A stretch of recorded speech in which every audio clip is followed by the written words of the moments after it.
Bonsoir, restez avec nous car le thème ce soir nous intéresse tous. Pour bien manger, on fait comment? Bonsoir Alexandra Huctin, je vous pose la question Alexandra, et pour bien manger, on fait comment? Bonsoir Jean-Loup. Bien, pour bien manger, je crois qu'il faut une chose, il faut en avoir marre de manger des produits sans goût, marre de voir l'étiquette France au rayon des fruits et légumes sans en savoir plus, marre de ce manque de traçabilité qui de toute façon est valable pour les œufs, les légumes, on l'a dit, et la viande, etc. Il faut en avoir marre aussi de payer toujours plus sans savoir où va notre argent. Et puis, il faut se dire un peu comme tous les gens qui sont sur ce plateau aujourd'hui, ouvrir grand les yeux et se dire qu'on a la chance d'habiter une région comme la Basse-Normandie où on peut aller voir les producteurs. Alors il faut aussi le dire, on va donner des réponses et en tout cas des conseils concrètement aux téléspectateurs. Oui, ce sera pas totalement exhaustif, mais on va essayer de donner les clés du b.a.-ba. On verra que manger local et faire ses courses sur Internet, c'est possible. Et puis qu'on peut aussi, par exemple, acheter du poisson aux pêcheurs en direct. Absolument. Alors on va commencer légèrement. Avant que ça s'anime sur ce plateau, parce que je sens que nos invités sont un peu tendus, enfin en tout cas sur le thème, on va commencer tout de suite, on est allé voir avec légèreté donc des gens sur un marché, le marché de Caen, et on leur a posé la question tout simplement. Alexandra, on leur a demandé, pour bien manger, faites comment vous? Pour bien manger, je fais comment? Je fais mes achats sur les marchés, je prends des produits frais. Je cuisine et je mange ce qui me fait plaisir avec une bonne bouteille. On mange un peu de tout, et beaucoup de légumes. Au moins 5. Enfin, même plus que ça, moi j'en mangerai, voilà. Cueillir frais aussi, parce que c'est important quand on peut. Je ne dis pas que tout le monde peut le faire de cueillir le matin. Moi, je peux encore, même à la nuit, je cueille encore ma salade. Je mange local le plus possible. Les produits locaux sont disons, non pas voyagés, donc sont beaucoup plus frais. Les fruits, ça vient de Peine de Pie, donc à côté d'Honfleur. Le poisson, c'est pareil, ça vient de Port-en-Bessin, donc c'est vraiment local, quoi. Les pêches, elles sont pas locales, mais enfin, faut attendre encore un peu que ça se réchauffe, mais je sais pas si je verrai les pêches de Normandie. Pour bien manger, il faut manger des produits sains. De bons produits qui poussent tranquillement, mais pas accélérés par des activateurs de croissance et compagnie, quoi. Un coup, j'ai acheté des poireaux comme ça dans un supermarché. J'ai des gros poireaux pour mettre à la vinaigrette. Et l'eau était rouge, mais alors rouge de ces rouges. Au monde maintenant, tout est, vous savez, beaucoup de produits chimiques, beaucoup de trucs pas bien pour la santé, quoi. C'est un mode de vie, oui. On commence à réfléchir de plus en plus, et puis surtout en ce qui concerne l'alimentation, parce que c'est quand même c'est quelque chose qu'on ingère. Il y en a qui mangent n'importe quoi et disent que c'est bon. Alors là, c'est pas ces clients-là qui viennent vers moi. Les gens qui viennent ici, c'est des gens qui aiment croquer, manger, trouver le goût, quoi. Le poisson, je trouve qu'en grande surface, c'est quand même moins cher. Le prix, parfois, importe peu, dans la mesure où nous avons la qualité. Là, j'ai pas acheté de haricots verts, par exemple, aujourd'hui, parce qu'ils sont vraiment trop chers. Non, il faut, moi je suis pas... je fais quand même un petit peu attention, même. Est-ce que vous connaissez les mots comme locavore, AMAP? Non, je vois pas. Locavore? Ouh là là, circuit court. Ça fait peur. Un circuit court, si, ça me dit quelque chose, ça. Merci bien, je vais passer à la télé, j'espère. Eh oui, madame, vous passez à la télé, vous avez bien raison d'espérer, vous passez sur Pommes à gratter. Alors, ça fait sourire nos invités, ce reportage. On va vous demander dans quelques instants votre point de vue, mais quand même, Alexandra, ça veut dire quoi, locavore? Locavore, c'est un mot c'est vrai qui fait peur, mais qui vient tout simplement du Québec. Seuls les Québécois peuvent inventer ça. Ça veut dire manger local, évidemment. Maria François, la première question après ce micro-trottoir, ce reportage, c'est le bon produit qui compte? Oui, mais on voit que c'est un tout. C'est aussi, de ce que j'ai compris, et puis de ce que je vois dans la ruche qui dit oui, c'est une action globale sur le bon produit, le produit local quand même, ça ressort beaucoup. Forcément, visiblement, c'est des gens que ça concerne, mais c'est tout ça, quoi. C'est tout ça mélangé. C'est ça votre première réaction. Patrick de Chauffour, vous, c'est ce que vous disent vos clients qui achètent sur Internet des produits comme ceux du marché. Ils vous renvoient cette image-là? Oui, on reste sur des produits frais, une consommation locale et surtout des produits de saison. C'est-à-dire qu'on respecte avec nos producteurs, on respecte les saisons. Et puis, je pense aussi qu'un des bons moyens de remettre un peu tous ces produits en avant, c'est de cuisiner. Et pour bien manger, on fait comment? Emmanuel Paul, vous, ça vous a fait sourire, ce reportage? Oui, parce que là, on voyait des gens qui disaient pour les pêches, je vais un peu attendre, les haricots, je les prends pas parce qu'ils sont trop chers aujourd'hui. Donc ça veut dire que la première chose pour bien manger, c'est-à-dire qu'on choisit, en fait. On décide, c'est-à-dire qu'on ne se fait pas imposer quelque chose. On dit, tiens, aujourd'hui, je vois la tête des tomates, où elles sont pas belles, elles me plaisent pas, ou elles viennent du Chili, ou pas Oui, ce que vous dites, c'est qu'on a envie, on entend bien, on a envie d'être responsable. Quoi, on a envie d'être responsable, on a envie de se dire, c'est moi qui choisis ce que je vais mettre dans mon assiette, et pas parce que ce sera l'offre globale de tout le monde, on n'est pas obligé d'y adhérer. C'est un retour au bon sens. Non, c'est pas être énervé. C'est un retour au bon sens, je disais. Ah oui, c'est se dire, comment, je sais pas, ça paraît normal de choisir comment on va gérer sa vie aussi, donc ce qu'on va mettre dans son assiette. Clément, vous, quand vous voyez... on a vu une génération, peut-être des gens un peu plus âgés, là, faire leur marché, ça surprend moins. Vous, Clément, vous avez 26 ans. Le marché, vous le faites? Tous les jours. Tous les jours quand il y en a. Donc voilà, c'est pour le restaurant. Donc déjà, je suis restaurateur. Donc nous, on a pris le pari de travailler avec des produits locaux. Donc on fait le marché. Et après, pour moi personnellement aussi, parce que ça. En Normandie, on trouve tous les produits qu'on veut.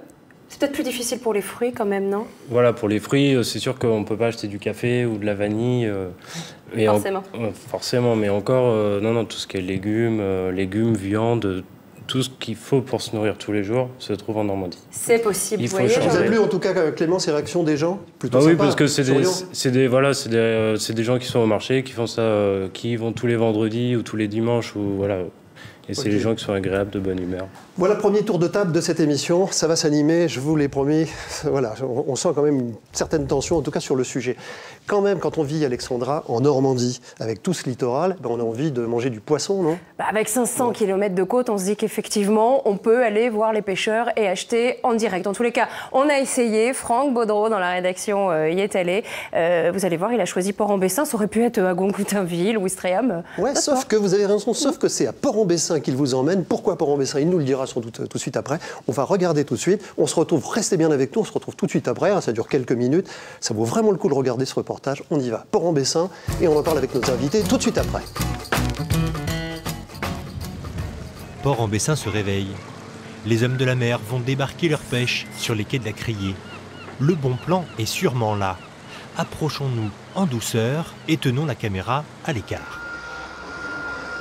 Est-ce qu'il y a moyen d'acheter comme ça en direct à la sortie du bateau? Non, vous faites pas ça?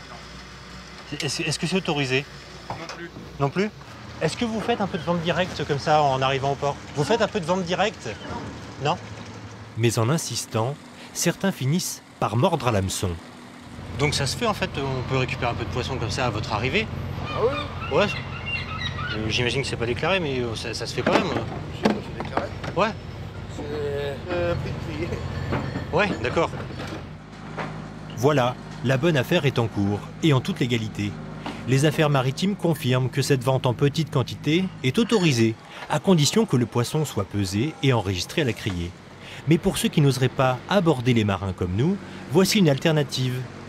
Le Norvégien rentre au port. Une partie de sa pêche est proposée à la vente, sous cette halle. Et alors c'est de la vente directe? La vente directe du bateau à l'étal. Vous avez un bateau? Voilà. Enfin, moi, je suis vendeuse. C'est mon fils qui a le bateau et puis on lui vend sa pêche le matin. Alors tout ça, ça a été pêché ici? Oui, ici, sur le long des côtes. Ils sont à quoi 5-6 km de la côte à peu près. C'est vraiment du produit régional? Ah oui, il n'y a aucun truc d'élevage. Parce que souvent, on nous demande est-ce que c'est d'élevage. Non, ici, il n'y a aucun... Pas d'élevage du tout, du tout. Il n'y a pas du tout d'intermédiaire. C'est en direct. Sans intermédiaire, le prix du poisson se rapproche du prix proposé à la criée, de quoi satisfaire les consommateurs. J'arrive de Bretagne, le prix, c'est Non, même si beaucoup, nous, ici, on beaucoup est plus cher. moins, ouais. On est presque prix coûtant. Même avec la on est presque prix coûtant. On a une marge, mais il faut être logique. Hein. Des fois, quand on nous demande, il y a même des gens qui nous demandent des prix, on dit, bah, faut pas pousser quand même, hein, parce qu'on n'est pas là non plus pour donner la marchandise, hein, c'est pas le but. Hein. Les bateaux ont tellement de frais que... C'est-à-dire que finalement, tout le monde y trouve son compte. Ah bah oui, Au niveau prix, nous, il y a beaucoup de gens qui nous le disent, hein, qui se permettent de manger certains poissons. Vous voyez, comme la barbue ou turbo et sale, les gens prennent qui n'en mangeraient pas. Même les gens en vacances, ils mangent de la sale. Hein. Là, j'en prends plus. 39, 38. C'est un produit de luxe, le poisson? Oui. Ça devient un produit de luxe. Mais si vous voulez, ici, il y a la fraîcheur. Il a été pêché cette nuit, on le voit bien. Regardez, vous ouvrez les ouïes, c'est un poisson très frais. Même la sole, il ne faut pas la manger tout de suite. La sole, elle vient d'être pêchée, il vaut mieux la manger demain. Parce qu'autrement, elle va se redresser dans la poêle, elle ne va pas être si bonne. Vous voyez à quel point la fraîcheur est là? Non, il n'y a pas. Ici, c'est super. Regardez, vous avez diminué à 5 €. Le taco, combien le taco? 3 €. 3 €. Vous avez un très bon poisson, le taco à 3 €. Faut être connaisseur quand même. Ah oui, mais enfin, les gens d'ici, ils connaissent quand même. Ils connaissent le taco. Hein. Et là, vous avez du poisson à 1 €, là. Le chinchard. C'est pareil, c'est pas connu, le chinchard. On dit, oh, le chinchard, c'est plein d'arêtes. Vous prenez un chinchard, vous le mettez en filet, vous le faites griller, c'est aussi bon que le maquereau. C'est délicieux et c'est pas cher du tout. Regardez l'orphie, c'est pareil. Enfin, un bon petit poisson, c'est très bon. Les gens savent reconnaître les bons produits. Hein. Nous, on a des gens qui viennent même assez de loin exprès. Hier, on a eu des clients qui sont venus de Flers, qui ont fait un chargement de poisson pour un certain temps. Hein. Pourriez-vous me dire la différence entre le turbo et le barbu? Cette touriste est une habituée. Et pourtant, elle vient du Languedoc. À chaque retour sur sa terre natale, elle ne peut s'empêcher de s'arrêter devant cet étal. Dans les petites ou au four dans les grands. Vous savez que c'est de la vente directe? Est-ce que c'est ce qui vous attire? C'est ce qui m'attire en fait, tout à fait. Je pense qu'il faut faire vivre les pêcheurs. C'est une vente en direct, je pense que c'est souhaitable pour le marché. Plutôt que de passer par une criée qui prendrait en plus un petit quota dessus et le prix serait d'autant plus augmenté. Donc je pense que c'est une belle affaire. Dès que je repars dans quelques jours, je reviens refaire le plat carrément. Ça équivaut à peu près 100 € de poisson. Chez nous, on ne pourrait pas se l'acheter. Voilà.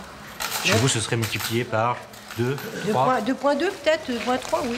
Ah oui, facile. Ce que je vous dis, nous, le turbo, ça n'existe pas à 15 €, c'est pas possible. D'autres stands de vente directe ont ouvert dans la région, de Granville à Honfleur. Ce sera tout? Ce sera tout pour aujourd'hui. Nous étions à Port-Rombessin, reportage édifiant s'il en est. Et pour nous en parler, nous accueillons tout de suite Franck Baudreau de la rédaction.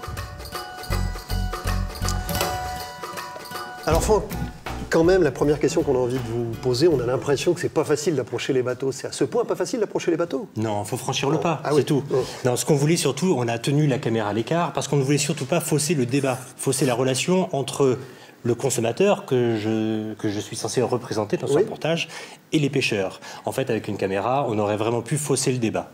Alors, est-ce qu'il y a une réglementation précise? Je dois être où par rapport au bateau quand je suis consommateur? Sur la réglementation, c'est ce qui est dit dans le sujet, c'est que finalement, vous devez acheter en petite quantité et être vraiment sûr que le poisson est déclaré à la criée et qu'il a été pesé. Sinon, ce serait ce qu'on appelle du marché noir. Et concernant les lieux de vente, précisément, du poisson, on entend un peu tout et n'importe quoi. Certains pêcheurs nous disaient « Non, c'est interdit, on n'a pas le droit de vendre au-delà de 200 mètres autour du bateau ». Certains nous disaient « Non, il faut, depuis le lieu de vente, que l'on voit le mât du bateau ». En fait, tout ça, oui, ça veut dire que personne ne sait, c'est drôle, quoi. Personne ne sait vraiment, quoi. On est dans la rumeur. Et si j'habite dans l'Orne, je peux avoir du poisson en direct? Alors, c'est tout de suite beaucoup plus compliqué. Ce qui manque dans l'Orne, c'est la mer. Mais en revanche... Ça peut venir, mais pas tout de suite. Hein. En revanche, il y a aussi des stands sur des marchés, des stands de vente directe. Alors, ensuite, c'est au consommateur de bien s'assurer que c'est vraiment de la vente directe. Ça peut être aussi un marailleur qui a acheté son poisson directement à un pêcheur, mais évidemment, il voudra vivre de son commerce et donc avoir une marge supplémentaire. Et c'est moins cher.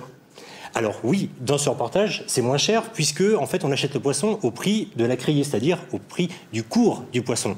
Si vous achetez le même poisson dans un supermarché ou bien même dans une poissonnerie tout simplement, ils ont besoin de vivre, ces commerçants. Et forcément. Ils ont besoin de vivre, donc on fait une marge. Eh ben, merci beaucoup. Peut-être une dernière question. Vous mangez du poisson, vous? Alors, grâce à ça, je vais en manger plus. Allez. Merci, Franck Vaudreau. C'était un plaisir. Et continuez à regarder la suite de cette émission, parce qu'on ne va pas parler que du poisson, on va aborder tout le reste. Alors justement, Alexandra, quand même, pour le poisson, on fait comment? On a envie de poser la question à nos invités. En circuit court, on fait comment? Commençons peut-être avec vous, Emmanuel Paul. Ça vous a plu d'abord ce reportage? J'étais étonnée du prix des poissons. Bah, je sais pas. Nous, on habite au bord de la mer. Vous vivez où précisément? Donc sur la côte ouest à Gon-Coutainville. Donc vraiment tout à côté de la mer. Et c'est assez étrange parce que finalement on se rend compte qu'on n'en mange pas si souvent que ça du poisson. Ça reste un truc d'exception quand même. Si on en mange une fois par semaine, je pense que c'est bien un grand maximum. Ou alors, des fois, on se dit que c'est les vacances, on fait des cures parce qu'on a le temps d'aller en acheter, de prendre... Ce temps-là, on ne le prend pas, quoi. Donc, Dame vous a donné une idée, prendre sa glacière. Patrick de Chauffour, vous qui vendez sur Internet, mais c'est pareil pour La Ruche qui dit oui, pourquoi pas de poisson? Alors, le problème qu'il y a, c'est qu'il faut trouver soit un marailleur, soit un pêcheur qui soit capable de travailler le poisson et de nous le revendre. Donc, ça veut dire que derrière, il y a des normes sanitaires à respecter. Ils sont obligés d'avoir un labo, d'avoir un agrément. Et aujourd'hui, nous ne connaissons pas de pêcheurs capables de nous fournir en poisson. Donc, au niveau de Déclic Fermier, c'est vrai qu'on avait essayé l'année dernière à l'ouverture du site d'aller voir quelques pêcheurs sur Courseulles, de voir. Et on s'est rendu compte que pour faire du sous-vide et pour faire de la revente, il faut avoir un agrément et un labo aux normes. Et c'est difficile, très compliqué. Le poisson, parce qu'effectivement, il faut conserver vraiment la chaîne du froid, tout ça, il faut vraiment respecter ça. Marielle, vous, La Ruche qui dit oui, donc c'est aussi un système de vente sur Internet d'ailleurs. Expliquez-nous. On l'explique peut-être, oui, d'abord, absolument. Avant de parler du poisson que vous venez d'intégrer d'ailleurs, vous avez raison, Alexandra.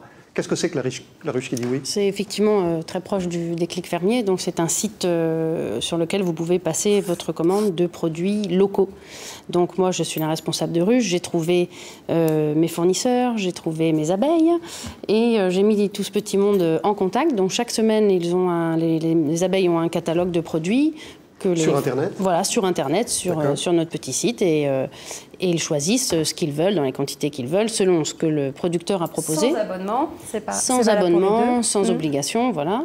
Et donc voilà, et le poisson est apparu assez tardivement dans La Ruche aussi, voilà, parce que j'ai rencontré un petit peu les mêmes soucis. Donc je le fais, mais curieusement, on habite à Gon-Coutainville et c'est quand même anecdotique dans La Ruche. Alors c'est étonnant qu'à Gon-Coutainville, je ne sais pas ce que vous en pensez les uns et les autres, et Alexandra, qu'on puisse pas avoir le poisson aussi facilement que... Voilà. Mais c'est aussi voilà, les normes, les choses à respecter qui ne sont pas toujours faciles à mettre en place dans des structures comme les nôtres, mais alors moi, j'ai rencontré une ruche, c'est celle de Saint-Lô, où un poissonnier travaille avec eux, leur fabrique des petits sushis, des choses comme ça. Ça marche fort, c'est vrai que c'est un peu plus cher, mais quand même, les consommateurs recherchent ce type de produit. Clément, on peut facilement trouver du poisson quand on est restaurateur? Comment on fait? Je crois qu'il ne faut pas trop le dire non plus, après je vais plus avoir de poisson, mais non, moi c'est pareil, j'arrive à prendre ces prix-là, pareil, donc c'est directement un chalut qui fait le marché le vendredi matin. Donc du coup c'est du directement. Vous avez votre pêcheur avec lequel vous travaillez. Voilà, donc directement, après c'est sûr, on n'a pas le thon, on n'a pas les poissons comme ça, donc c'est tant mieux aussi. Mais voilà, on travaille le bar, le taco, ces produits-là. Ça nous permet aussi d'avoir des poissons, là j'ai pu servir ce midi du bar à une assiette de 15 €, donc on voit plus ça dans les restaurants comme d'habitude, quoi. Donc, vous étiez surpris des prix d'ailleurs dans le reportage Non, pas surpris, c'est les mêmes prix que nous on a. Donc, pareil, et encore, c'est même, comme je suis professionnel et je suis restaurateur, je viens tout le temps les voir, toutes les semaines. Vous avez des prix? On a des prix dessus. On gagne encore des prix? On gagne des prix au bout d'un moment.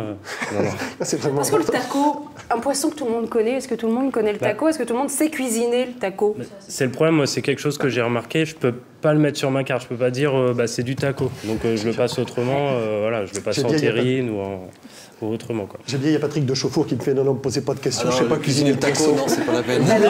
Marielle. Il y a Internet. On a eu dans La Ruche la semaine dernière, ou il y a 15 jours, je sais plus, et quand je lui ai demandé alors c'est quoi la pêche du jour, puisque c'est le principe, on choisit pas, c'est la pêche du jour, là pour le coup on n'a pas trop le choix.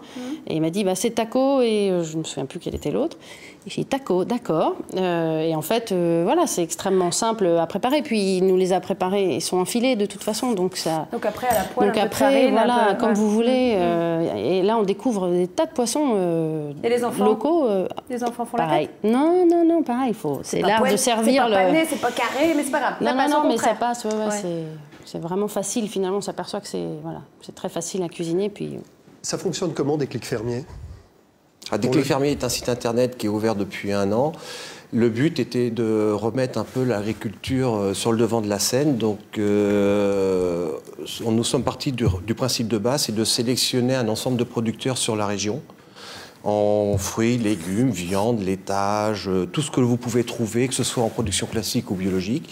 On a mis tout ça en ligne sur un site internet et les gens derrière ont juste à aller s'inscrire de façon gratuite sur le site, de passer commande et nous livrons les gens à domicile ou en point relais en fin de semaine.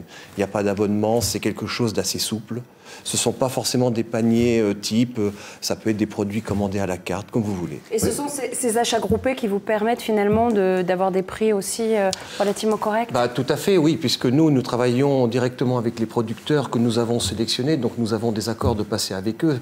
Et quand les gens commandent derrière, si vous voulez, vous êtes obligé de commander en début de semaine pour que nous, on puisse appeler à partir du mardi matin nos producteurs et leur dire, il nous faut tant de fromage, tant de viande, je sais pas moi, 2 beefsteaks, et puis 2 côtes de veau, 3 côtes de bœuf, enfin, il y a tout un tas de produits, vous leur passez commande, vous allez collecter pour les clients, on ramène tout dans nos frigos. Ouais, on va voir comment ça marche, parce qu'il y a des clics fermiers, il y a la ruche qui dit oui, mais il y a aussi il y a aussi Tic Eco, absolument, alors ça ressemble un peu, vous avez raison, la ruche qui dit oui, des clics fermiers.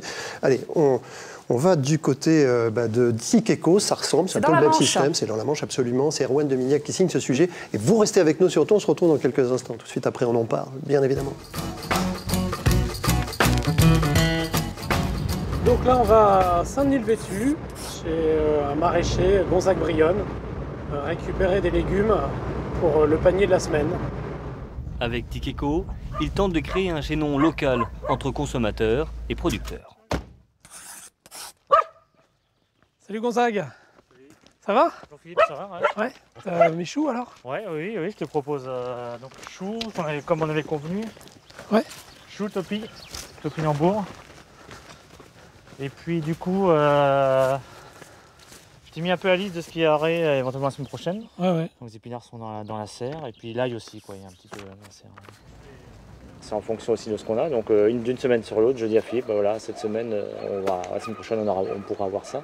Donc lui, il le met sur son site. Je suis plutôt dans le contact direct, dans le local, dans la solidarité nord-nord, c'est du commerce équitable, ce qu'on fait. Nous, voilà, Philippe, il habite à 10 km, il vend ses produits ici ou sur Caen. Donc voilà, c'est des produits qui ne font pas beaucoup de trajets, qui sont frais, qui sont ramassés le matin pour vendre l'après-midi. Car depuis 3 ans, Philippe sillonne les exploitations locales et livre à domicile dès le lendemain. Soupe de carottes, soupe de poireaux. Voilà. Dans sa boutique virtuelle, 700 références et une vingtaine de producteurs. J'avais calculé une moyenne entre récupérer les produits et les livrer. Par livraison, c'est 5 km. Et voilà, le BL. Au niveau des tarifs. Ok. Ils permettent de toucher directement le consommateur à notre place, si vous voulez, parce que c'est vrai qu'on ne peut pas être partout. Rien que par la transformation, nous on est complet, quoi, ça nous prend énormément de temps et on n'aurait pas le temps de faire ce que fait Philippe, quoi. Chez Tic Eco, la vente directe à l'ancienne se conjugue aujourd'hui à l'heure des nouvelles technologies. L'innovation séduit de nouveaux publics, des jeunes actifs en manque de temps et des seniors qui peinent à se déplacer. Un premier pas vers des consommes acteurs qui s'engagent, à l'image du succès grandissant des associations à marque. C'est des blettes et des radis? Blettes, poireaux, radis, épinards, navets nouveaux. Le jeudi, c'est la journée des paniers chez les Lebas, producteurs bio en vente directe. Après 3 générations de culture conventionnelle, ils ont totalement changé leur circuit de distribution il y a 2 ans. Question de survie. Si on n'avait pas fait notre passage au bio, je pense qu'on aurait arrêté. Avant, c'était plutôt grande surface, pas de contact direct avec le consommateur. Et en fait, depuis le passage au bio, on a complètement changé nos circuits de distribution que du circuit court. Ça nous a permis d'avoir plus de travail, puisqu'en plus on a embauché, depuis la naissance des AMAP, hein, des 5 groupes, on a dû embaucher notre jeune. L'exploitation fournit aujourd'hui 100 à 150 paniers par semaine à 3 associations de consommateurs, dites AMAP. Le reste passe par la boutique de vente directe, installée sur site. On a beau se dire qu'on va faire le marché tous les dimanches, il y a des dimanches où on ne se lève pas. Et donc s'obliger à avoir un panier, ça permettra d'avoir au moins des légumes à faire et puis aussi de s'obliger à découvrir de nouvelles choses. Par exemple, les blettes là, pas du tout ce que je vais en faire, mais bon. Retour dans le studio de la pomme à gratter avec nos invités. Là, vous souriez aussi, Emmanuel Paul. Ce qui vous plaît, vous, c'est le local et le bio, ou forcément ces deux mots-là?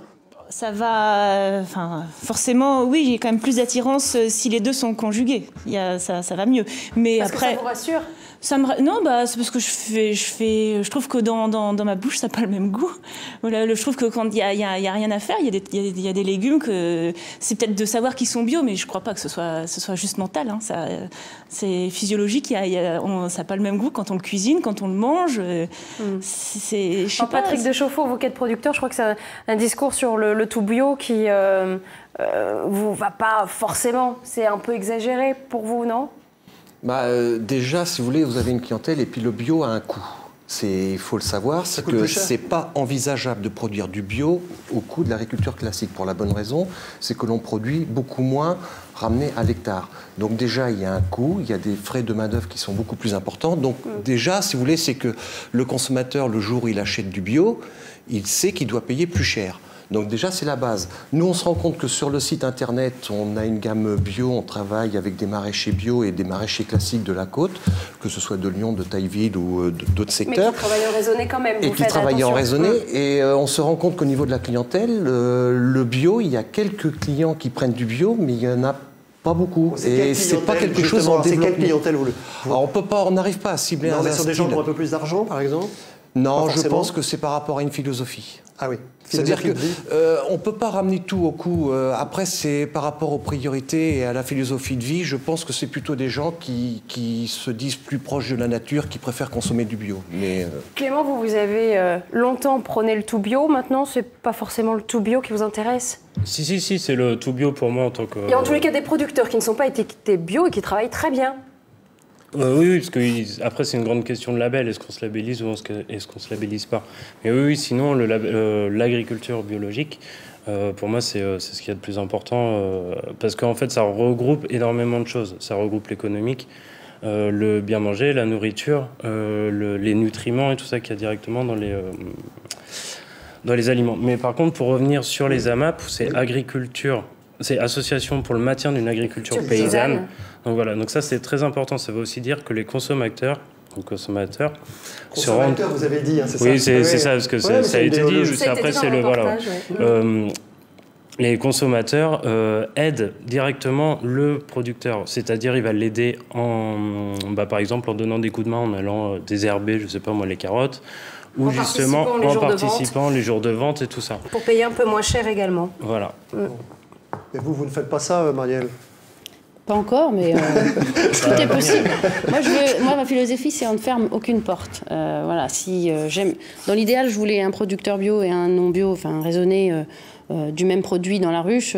Après, ça, c'est l'idéal, mais j'aimerais tendre vers ça pour qu'il y ait le choix et pour que rien ne se ferme et que ça ouvre aussi la conscience de gens qui n'auraient pas regardé sinon. Et pour revenir sur le coup du bio, Jean-Loup, une autre abeille dans une autre ruche, encore une fois, m'expliquait que de toute façon, si on paye un petit peu plus cher ces produits, on a plein de solutions pour vivre moins cher sur le reste, notamment pour faire son ménage. Elle me dit, moi je suis passée au savon noir. Non, mais il y a aussi quelque chose sur les bio ou pas bio. C'est par exemple, si vous prenez des légumes ou des fruits bio, vous mangez la peau. Donc, toute cette perte-là, elle n'existe pas. Je sais pas, vous mangez les pommes de terre avec la peau, vous pouvez les carottes, vous pouvez les manger aussi avec la peau. Enfin, il y a une sorte de confiance, il y a une sorte de peur qui s'évapore, quoi. Ça fait un moment que Patrick a envie de réagir, là. Non, mais je suis un peu d'accord à ce qui a été dit tout à l'heure. C'est-à-dire que le but un peu du site internet de Déclic, c'est de répondre à une demande. Votre site, ouais. Et c'est vraiment très important, c'est que s'il y a des gens qui veulent consommer du bio, il faut pouvoir leur fournir du bio. Si les gens veulent consommer en agriculture raisonnée, il faut pouvoir leur fournir de l'agriculture raisonnée. Il ne faut pas que ça devienne une contrainte. C'est-à-dire qu'on essaye de faire une proposition de produits le plus large possible. D'accord, et c'est au consommateur de choisir. Clément, c'est leur volonté. Non, mais si par exemple, à n'importe qui, on va proposer, je te propose une pomme bio, une pomme de l'agriculture raisonnée, tout de suite, le consommateur, il va aller sur le bio. C'est logique. Non, en réalité, non. Ils ne sont pas d'accord. Ah ben non. Pourquoi? Parce que il y a un coût supplémentaire, c'est-à-dire que la pomme bio va pas être forcément au prix de la pomme raisonnée, et puis il y a des consommateurs qui vont pas accepter, par exemple, de voir une pomme bio un peu moins belle. C'est comme ça, c'est un effet. Et pourtant, ça fait partie des choses qu'il faut commencer à comprendre. Voilà, mais tout ça, oui, mais ça, c'est au consommateur. Enfin, le but du site, c'est de proposer au consommateur des deux. Après, c'est à lui de choisir. Il faut pas que ça devienne une contrainte. C'est vraiment notre philosophie. Vous facilitez l'accès aux produits quand on n'a pas envie de se déplacer ou qu'on n'a pas le temps, qu'on est débordé, les enfants. Ou l'âge, on entendait dans le reportage, les personnes âgées s'y mettent. Internet, c'est compliqué, mais ils s'y mettent, les enfants, les petits-enfants. Vous avez, tiens, justement, avant qu'on écoute un géographe qui va nous dire des choses importantes sur les problématiques, mais vous, dans votre ruche, vous avez des personnes âgées? Oui, ma grand-mère, par exemple. Quel âge a-t-elle? Elle a 86 ans. On lui dit bonjour, j'espère qu'elle regarde cette émission. Elle Il est va un peu pas être tard, contente mamie, que je dise son âge, mais bon, tant pis. Mais voilà, elle s'est mise effectivement, elle s'est mise à l'informatique, donc c'est déjà aussi une première contrainte, mais bon, après c'est tellement facile que du coup, elle s'y met sans problème. Oui, c'est pas une utilisation d'Internet, si, voilà. Non, pas Pour tellement, plus. mais donc pour la ruche, c'est voilà, elle le fait, c'est simple. Moi, j'ai une dernière question. Est-ce que vous allez encore au supermarché? Le moins possible, quand même. Oui, non, parce qu'on ne supporte plus, on a du mal, on ne veut plus y aller. Ça, c'est important, Jean-Loup, le moins possible. Les gens, en fait, qui consomment de cette manière-là, c'est valable pour les clics fermiers, c'est sûrement valable pour vous, Clément, disent je vais moins au supermarché, je me désintoxique finalement du tout consommer et de consommer. C'est encore une question qu'on pourra poser. Alors peut-être que pour le moment, on pourrait aller voir du côté de Gilles Fumet. Vous avez rencontré ce géographe à Paris. Qui est-il, Gilles Fumet, et quelles paroles porte-t-il? C'est un géographe de la Sorbonne. Il observe l'alimentation des populations dans le monde. Et ce phénomène de locavore, il en parle comme une lame de fond. Et lui, il est persuadé que ce n'est certainement pas une mode bobo ou une façon de faire de gens qui ont de l'argent. Ou biobo, si je vais me permettre. Allez, on l'écoute, Gilles Fumet. J'ai des étudiants à l'université de la Sorbonne, à Paris, qui n'ont jamais été en contact avec des producteurs, des fils de fonctionnaires, des enfants de citadins, eh bien, qui ont monté une AMAP, vous savez, ces associations pour le maintien de l'agriculture paysanne, à Paris, en demandant à ce qu'un producteur de l'Île-de-France puisse tous les jeudis soirs venir apporter des paniers. Et on les livre à la Sorbonne. À la Sorbonne et dans les grandes écoles à côté. Et ça, c'est absolument impensable. C'était absolument impensable il y a même 3-4 ans. Parce qu'on pensait justement que tous ces jeunes étudiants n'avaient qu'une envie, c'était d'aller au McDo et de manger le moins cher possible. Et en fait, c'est même pas le prix qu'ils cherchent, c'est maintenant la qualité. Vous avez parlé de révolution tout à l'heure, c'est vraiment quelque chose qui va se développer, qui va prendre de l'ampleur pour plusieurs raisons. La première, c'est que d'abord, la population française va vieillir. Et une des grandes activités des personnes âgées, c'est évidemment de se soucier de leur nourriture. Voilà. Et en particulier, ça c'est ce qu'on a très bien démontré en anthropologie, c'est qu'une grande partie de ce qui occupe une personne âgée, c'est le souvenir, le passé, préparer sa mort, aller à l'enterrement, vous voyez, c'est vraiment se faire plaisir de tout ça. Et donc, ça, ce marché-là, il est là, il est en train de se construire. Alors, eux, ils sont pas forcément Internet, donc ça va être un peu plus compliqué, mais globalement, ça.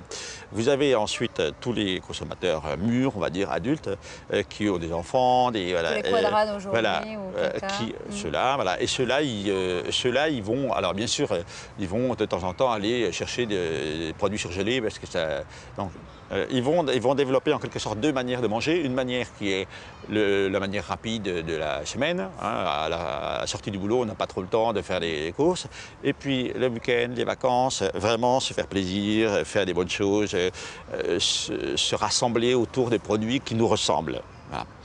Et puis, vous avez tout ce développement, cette véritable révolution autour des cantines scolaires. Où on voit, là où c'est possible, et là où il y a des gens, des leaders, un vrai mouvement pour des produits de qualité. À Paris, par exemple, les cantines, évidemment, exigent et offrent de plus en plus de produits locaux, mais surtout enregistrent de plus en plus d'étudiants, d'élèves, d'écoliers qui veulent manger à la cantine. Merci Gilles Fumet, merci à vous. Bon, en tout cas, on fait comment pour bien manger, nous les adultes, mais nos enfants, Alexandra? C'est important, non? Eh bien, les enfants qui mangent dans les restaurants scolaires mangent de plus en plus bio. En tous les cas, de plus en plus de cantines se convertissent au bio. Ouais. Presque chaque semaine, à la rédaction, on reçoit des invitations. La semaine dernière, c'était dans l'Orne. On sait que dans le Pays d'Auge, une dizaine de cantines sont passées au bio. Ouais, c'est un mouvement, donc. C'est un vrai mouvement, une vraie lame de fond. Une révolution alimentaire, nous dit Gilles Fumet. Gilles Fumet. Écoutez, on va aller tout de suite du côté, dans la Manche. Avec Stéphanie Poté, on se retrouve bien sûr avec nos invités dans quelques instants. Restez bien avec nous parce qu'on va encore discuter autour de cette question. Et pour bien manger, on fait comment?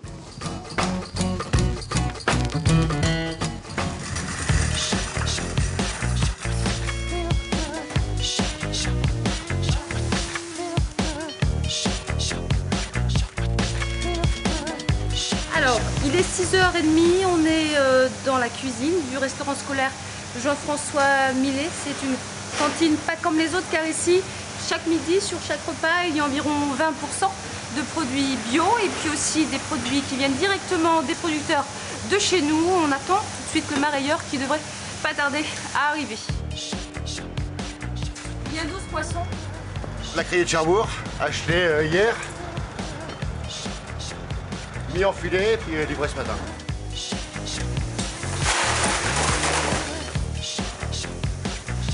Donc filet de taco, du limondier et puis des bulous. Donc voilà. Tout ça du coin? Tout ça du coin. C'est pêché par les grands bateaux, grands bateaux, petits bateaux quoi. Et puis après j'ai 2 autres cantines à livrer. Et c'est comme ça, ici, 4 fois par semaine, du poisson made in Normandie qu'on prépare comme à la maison. Là, vous leur faites une coupe? Alors, ça s'appelle habiller les poissons et en fait, c'est les déshabiller. C'est-à-dire qu'on enlève les arêtes dorsales. Après, on va lever les filets, tout en le laissant entier pour que les élèves puissent le manger sans avoir l'inconvénient des arêtes. Le poisson restera entier, mais il sera désarrêté. C'est important pour les élèves qui voient des poissons entiers? Ah oui, ça fait quelques années que nous le faisons et visiblement, c'est apprécié. Hein. Visiblement, c'est apprécié. Et avec le taco ou encore la cardine, on mettra un peu de rouge et un peu de vert. On aime bien travailler les produits frais. Oui. Alors c'est vrai que par rapport à la structure, il y a des choses qu'on peut faire, il y a des choses qu'on ne peut pas faire. Donc on s'adapte et on fait au mieux de ce qu'on peut. Vous allez faire quoi avec un gratin? Non, là, on est en pleine saison de la blette, alors donc fraîche juste avec une petite sauce tomate à côté, ça suffit amplement. Après, quand on est plus avancé dans la saison, oui, c'est qu'elles deviennent un peu plus dures, c'est préférable de les faire en gratin. Donc ça va être cuit comme à la maison, à la vapeur. Car nous ne sommes pas dans une cantine comme les autres. Attention, le personnel y tient. Nous sommes dans un restaurant scolaire où l'on cuisine au maximum et ça se sent.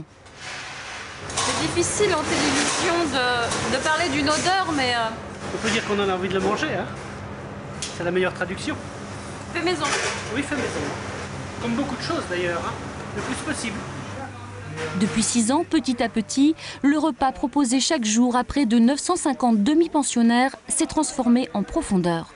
Là, donc, on a mis tout ce qui était les produits bio et commerce équitable qu'on sert tout au long de l'année. Les biscottes pour le petit déjeuner, ce qui nous sert sur différents produits, la farine. Là, les brioches qui sont faites aujourd'hui, c'est M. Goubert qui les a faites. Elles ont été faites avec de la farine bio et du miel bio. Pour manger autrement en collectivité, c'est toute la chaîne d'approvisionnement qu'il a fallu reconsidérer. Avec, c'est vrai, au départ, une bonne intention, celle de modifier les habitudes alimentaires des ados. Mais sur la route du développement durable, le chef cuisinier a croisé une entrave, la réalité du marché. Sur certains produits, comme le pain bio, on a un fournisseur qui est sur la ville. Les produits laitiers bio, on y arrive, on a un fournisseur régulier. Les fruits bio, on y arrive parce que c'est des commandes qu'on passe longtemps à l'avance. Donc le fournisseur s'arrange. Mais après, pour avoir d'autres légumes bio régulièrement, une semaine sur l'autre, c'est quasiment impossible.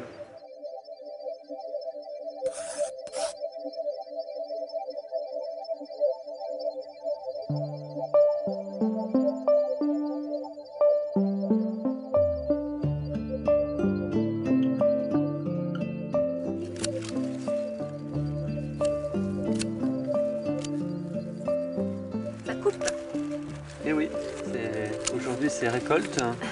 Ce sont des jeunes pousses que l'on récolte pour faire du mesclin, donc un mélange que l'on propose aux établissements scolaires et qui leur permet d'agrémenter leur salade. À Lingreville, dans le Coutançais, Mathieu débute dans le maraîchage bio. Et parmi ses cibles commerciales, il y a les restaurants scolaires du secteur qui sont très demandeurs. Donc en fait, il y a une dizaine de légumes qui ont été contractualisés avec les établissements, mais je propose une quarantaine de légumes sur l'année, ce qui représente 110 variétés. Donc ce qui est l'équivalent d'une gamme d'un maraîcher biologique traditionnel. Mathieu fait partie d'une couveuse de maraîchers. Objectif de ce dispositif baptisé Biopousse, former ses débutants aux besoins spécifiques des collectivités. Colis de chou, ouais, tu peux passer à la roquette. Ça, je ne l'ai pas fait encore. Une formation nécessaire, car nombreux sont les aspirants maraîchers qui proviennent d'un tout autre univers professionnel. Auparavant, Mathieu était guide-interprète. Ce sont des jeunes qui ont des formations, en général bac plus quelque chose, mais ils ne sont pas du tout du milieu. Donc il ne faut pas que ce soit du rêve, le retour à la terre. Il faut que ce soit quelque chose de concret. Donc on les accompagne. Je fais la moitié en ça, l'autre moitié en autre chose. Et pour ça, nous avons pensé que plutôt que de saturer régionalement les marchés, il était beaucoup plus intéressant de s'adresser, de s'orienter vers la restauration collective. Il faudra des années pour structurer durablement la filière, créer un maillage professionnel cohérent et aussi du temps dans les restaurants scolaires pour modifier le goût des élèves. On produit des tomates anciennes, donc qui ont vraiment très peu de pépins, mais énormément de saveur, plus de chair que d'eau. Et la plupart n'en ont jamais mangé de leur vie.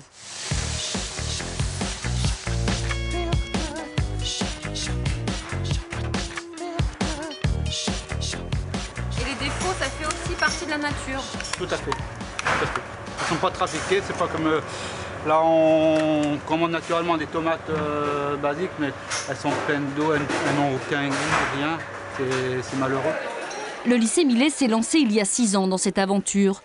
Mais ce virage n'a pas été simple à négocier, car le bio coûte plus cher. Pour ne pas augmenter le ticket repas pour les familles, le lycée a modifié et réduit toutes ses dépenses d'énergie. L'évolution du code des marchés en 2006 a aussi permis de privilégier les circuits courts.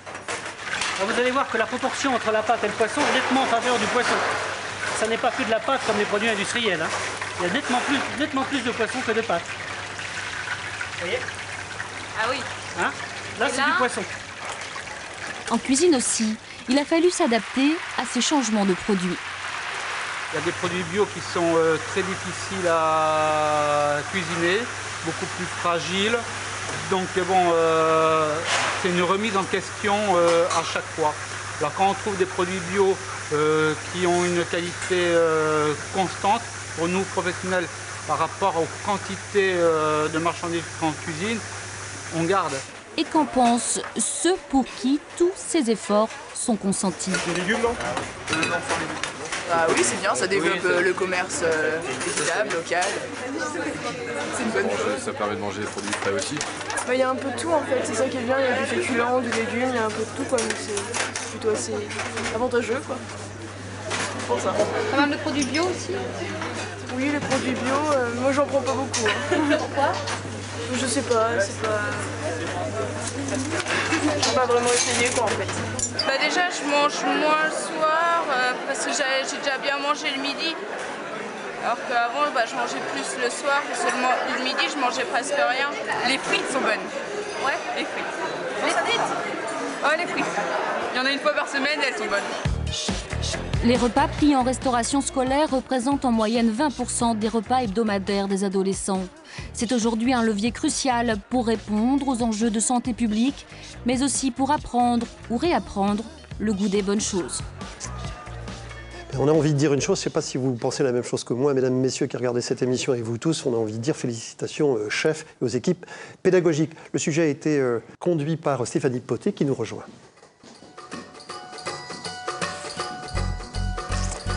Alors Stéphanie Poté, la première question qu'on a envie de vous poser, c'est franchement les ados, les adultes de demain, là, ça va leur changer leur manière de penser le monde? C'est un peu comme la société, il y a des enfants à domicile, on parle de ça et ils se sentent effectivement ils sont déjà sensibilisés. Et puis il y a des enfants auxquels on demande est-ce que tu te poses la question de ce qu'il y a dans ton assiette? Et ils répondent non. Et c'est vrai que c'est plus tard, c'est quand on commence à avoir des enfants et qu'on commence à se dire qu'on va transmettre des valeurs, des choses, qu'on commence à se poser des questions. L'adolescence, c'est encore peut-être un âge un peu trop pas assez avancé en fait. Peut-être. Alors en tous les cas, ce qu'on découvre aussi dans votre reportage, c'est quand un restaurant scolaire avec autant de couverts, quand il passe au bio, quand il se convertit au bio, c'est un moteur économique pour toute une région et pour des producteurs. Et ce qui est intéressant, c'est que bien manger à la cantine ou chez soi, c'est se rendre compte que tout est lié, que tout est interdépendant. On le voit, on est allé à Lingreville, c'est très intéressant comme exemple parce qu'en fait, c'était un territoire, ce sont des terres très fertiles, sableuses, où il y avait historiquement des petits maraîchers. L'agro-industrie est arrivée et s'est implantée, des carottes, des salades, à tout va. Et puis, il y a eu des crises climatiques, des crises économiques, et c'était des colosses au pied d'argile, ils n'ont pas résisté. Et aujourd'hui, avec ce type de consommation dans les cantines scolaires, par exemple, eh bien, on revient en arrière, et en fait, ce territoire espère écrire son avenir grâce à ce type d'alimentation. Merci beaucoup Stéphanie. Vous avez mangé là-bas au restaurant scolaire? Oui, j'ai mangé là-bas. C'était bon? Oui, c'était bon. Merci Stéphanie. Sous vos applaudissements, mesdames, messieurs. Merci Stéphanie d'être passée. Il y a un grand chef qui nous a rejoint, Alessandra, Anthony Caillot. Vous êtes un chef étoilé. Et vous en avez marre, vous. Alors notre question, c'est pour bien manger, on fait comment? Vous en avez marre de quoi d'ailleurs? De l'abus. Je pense qu'il faut retrouver l'envie de cuisiner, l'envie de bien manger. Manger, c'est prendre du plaisir. Prendre du plaisir à travers les produits et à travers la cuisine. Donc c'est vrai, manger, soyons raisonnables par rapport à nos achats. Acheter des tomates au plein mois de janvier, c'est pas logique, c'est pas normal. Forcément, on va pas se régaler. Peut-être qu'on arrêtera d'en vendre quand on arrêtera, nous, consommateurs, d'en acheter. Oui, moi je pense qu'il faut sensibiliser. Il faut sensibiliser les consommateurs. C'est quand même lui qui décide de quoi. Il décide de quoi d'ailleurs, le consommateur? D'acheter ou de ne pas acheter. Après, il y a toujours une large variété de produits, que ce soit sur les marchés, dans les grandes surfaces, etc. Cherchons à poser des questions. D'où ça vient? Qu'est-ce que c'est?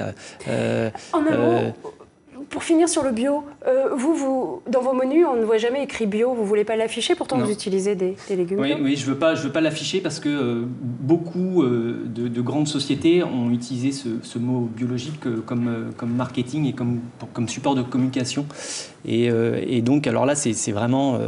on peut avoir une tomate bio dans un petit sachet avec de l'acide citrique, avec des conservateurs. Et je veux dire, la tomate bio, elle n'a plus rien à faire dans son petit sachet. Elle n'est plus bio.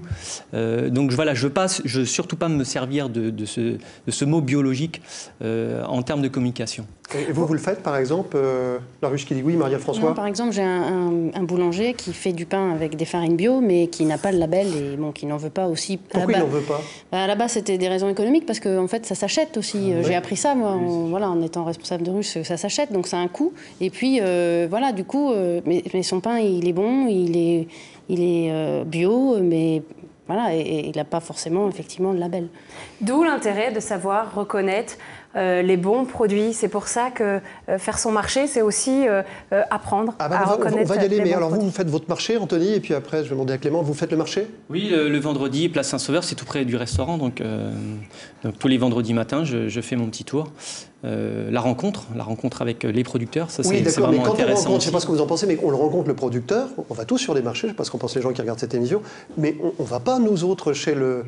on va pas nous autres chez le... Chez le producteur, on ne sait pas ce qui se passe chez lui, pour faire confiance. Il faut parler, il faut discuter avec les gens. Moi, je discute beaucoup. Il est intéressant de savoir d'où vient la marchandise, parce que même sur le marché, il y a des choses qui viennent de très loin, qui sont en industrie pas très catholique. Donc voilà, il faut poser des questions. Vous savez, si la personne en face de vous, elle est en difficulté par rapport à votre question, vous savez qu'il ne faut pas acheter ici. Bon. Vous voyez que les restaurateurs savent faire. Alors vous avez suivi justement Alexandra pour Pomme à gratter, un restaurateur assez connu sur la place de Caen, Patoche, Qu'est-ce que vous avez fait en fait? Une petite balade, pas simplement du côté du marché, mais aussi vous êtes allé voir du côté des grossistes? Alors avec Patoche, on a fait le marché parce qu'on apprend plein de choses avec lui, comme avec notre invité, on va le voir. Et puis effectivement, on est allé voir chez les grossistes ce qui se passe parce que les restaurateurs vont aussi chez les grossistes et les grossistes qui se mettent au circuit court, attention. Oui, alors ça c'est une vraie question qu'on va aussi poser à nos invités tout de suite après. On regarde votre reportage avec Patoche sur le marché et chez les grossistes, pas simple d'y aller d'ailleurs. Et puis on en parle tout de suite après. Restez bien avec nous.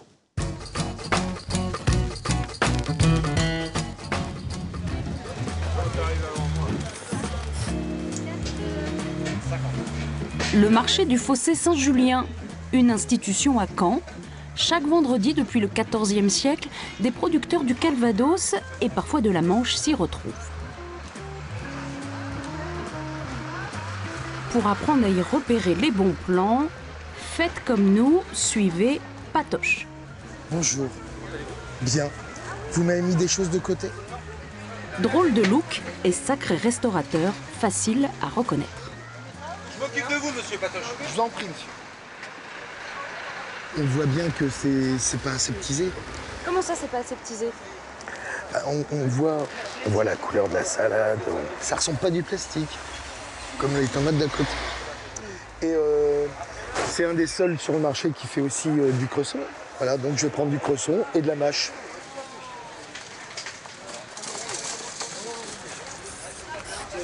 Alors c'est bizarre que les passionnés, on les voit toujours avec étiquette bio. Plus loin, ils sont pas bio, mais ils travaillent bien aussi. Je me pose pas de questions, je regarde le produit. Le produit est beau, le produit me plaît. Et il a peut-être eu un peu d'engrais. Et alors? Bonjour ma poulette, viens me faire avec. Bien et toi? Ouais.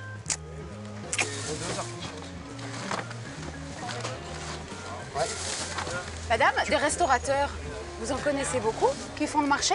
Autant que lui, non. Enfin, moi, j'en ai pas d'autres. Lui, c'est le restaurateur parfait pour nous. Mais on en a pas parfait? Parce qu'il ne discute pas les prix, il négocie rien, il connaît bien la marchandise, il sait toujours acheter ce qui est beau.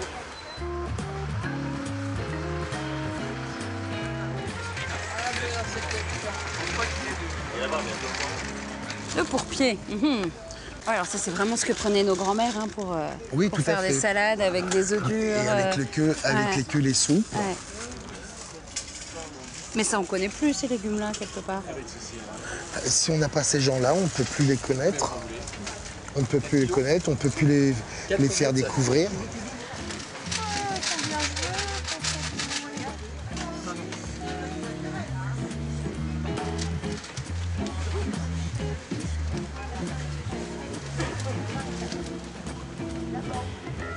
Goûtez-en.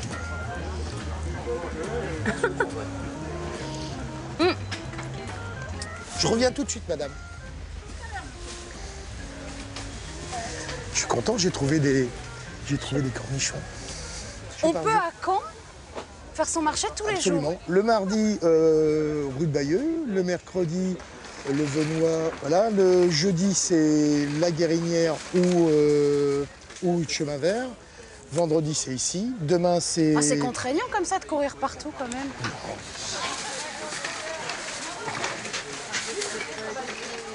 Pour ce midi, on a pris des savaris. C'est des petites lottes qui ne grandiront jamais. Pour l'entrée de ce midi, ça va être très bien. Et ça, c'est pêché dans les environs? C'est pêché dans la Manche. Merci bien. Ça me donne beaucoup d'idées. Je dis tiens, je ferais bien ça. Ah, j'ai vu des petits navets. Oh, j'ai vu des petites salades. J'ai vu des petits poissons. Et du coup, vous achetez utile aussi parce que vous achetez par petite quantité ce dont vous avez besoin. Ah oui, tout à fait, oui. Tout à fait. Il n'y a pas trop de pertes. Il n'y a aucune perte puisque je viens tous les jours. Demain, les pommes comme d'habitude, tu ranges au fur et à mesure. Voilà, très bien. Vous n'allez jamais chez les grossistes, Patoche? Si, bien sûr, parce qu'on ne peut pas passer outre. Pour les produits d'entretien, pour les alcools, pour les produits secs, oui. Je veux au maximum faire le marché, mais des fois sur le marché, on ne trouve pas ce qu'on veut non plus. Tu veux que je te passe les œufs? Alors, pour voir de l'intérieur à quoi ressemble un des marchés de gros réservés aux professionnels, nous avons demandé à l'incontournable métro de nous ouvrir ses portes. Drapeau normand en évidence, ici aussi on s'est depuis peu converti au local. Après les scandales de la malbouffe, il a fallu redorer l'image et apprendre à travailler en circuit court. Alors quand on regarde les fruits et légumes, on se croirait, c'est vrai, sur une place de marché, quelque part. C'est ça, c'est un peu le but du jeu, c'est qu'on se sente au marché. Ce producteur est à moins de 20 km. Il vient chaque matin. Mais avec lui, pas de cresson ni de pourpier, que de l'ordinaire. C'est bien pour nos clients aussi d'avoir une telle qualité. Et ils savent le repérer, ça. Bah oui, ce sont quand même des gens qui ont été formés pour ça. Bah oui, bien sûr. Côté viande ou marée, le roi des grossistes s'affiche aussi régional. Et les poissons de saison sont signalés par un logo. Esbrouf marketing ou véritable virage, l'avenir le dira. Mais pourquoi pas ne vendre que du poisson qui est de saison? Toujours pour la même chose? On ne peut pas se permettre d'avoir un rayon vide? Non. On doit donner une exhaustivité d'assortiment, donner le choix au client. Le client qui veut acheter du produit Mister Good Fish ou respecter la saisonnalité peut le faire. Celui qui veut acheter un autre type de poisson a le droit aussi de le faire. Voilà. C'est tout. Ben, toujours la même chose, c'est toujours au client d'être responsable. Le client est roi, y compris dans le choix. À lui d'être responsable. Voilà. En partie aussi. Et à nous de lui proposer aussi la responsabilité. En voyant votre reportage, Alexandra, moi j'ai envie de poser une question à Anthony Caillot et de me faire un peu l'avocat du diable s'il en est besoin. Pourquoi j'irai pas voir un grossiste vraiment? Pourquoi on n'irait pas chez le grossiste? On peut y aller, on peut trouver, comme on le voit, des produits qui sont intéressants. Après, il y a d'autres qui sont beaucoup moins intéressants. Voilà, donc il faut savoir choisir, il faut avoir une philosophie de choix par rapport aux produits. Moins intéressant, pourquoi? Alors c'est vrai qu'on n'est allé que dans les rayons de fruits et légumes parce qu'on nous a autorisé à filmer là uniquement. On n'est pas allé à la viande, on n'est pas allé aux produits secs, les boîtes pour faire les desserts. La viande, c'est le plus représentatif. Vous avez sur les mêmes rayons pièces de bœuf qui peuvent venir d'Argentine, Pays-Bas ou France. Les trois prix sont différents. Dans un monde mondialisé, globalisé... Bien sûr, mais après, il y a un manque de connaissances parce que sur la viande argentine, elle est piquée aux hormones. Après, on peut tout à fait l'acheter. Après, moi, j'en achète pas parce que pour ma santé, je veux pas manger de la viande qui a des anabolisants. C'est un risque énorme. En France, c'est interdit depuis les années 80. Voilà, mais on peut quand même acheter de la viande dans des circuits identiques. Que faites-vous, vous, Clément Charlot, pardon, Alexandra, que faites-vous, Clément? Ce qui est important, c'est ce qu'on a vu dans tout le truc, c'est le facteur humain. C'est-à-dire les gens, d'aller voir les gens, leur discuter. Dès qu'il y a vraiment le consommateur et le producteur, tout de suite ça se passe bien, on discute, on sait d'où ça vient et tout ça. Le producteur de viande, si on voit son élevage et qu'on peut savoir ce qu'il donne. Et le gars, il va vous expliquer, si vous lui posez une ou deux questions, il va vous répondre et tout ça, vous verrez tout de suite si c'est un rigolo ou pas. Alors les grossistes comme celui qu'on vient de voir qui affiche circuit court, qui ont fait un produit de marketing finalement comme le bio, parce qu'on le dit dans la grande distribution aussi, c'est la troisième voie de la consommation. On a bien compris partout que les consommateurs recherchaient des produits locaux, parce que locaux veut dire qu'on connaît. Vous êtes en train de me dire que vous tordez un peu le nez là sur les salades tout à l'heure, c'est-à-dire que ça peut être local, c'est pas pour ça que c'est forcément bon parce que c'est local?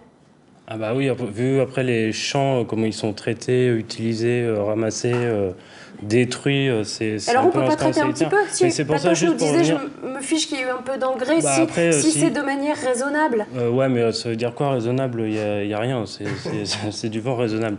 Non, c'est pas ça. Après, il faut faire attention sur le label AB, c'est pas que un gros coup de com' et tout ça. Ça a été pris, mais c'est à nous aussi, en tant que en défenseur du label AB, de dire le bio, c'est pas Leclerc, c'est pas toutes ces grosses entreprises-là, c'est aussi tout un truc humain, des petites économies à une petite échelle. C'est ça qui est important.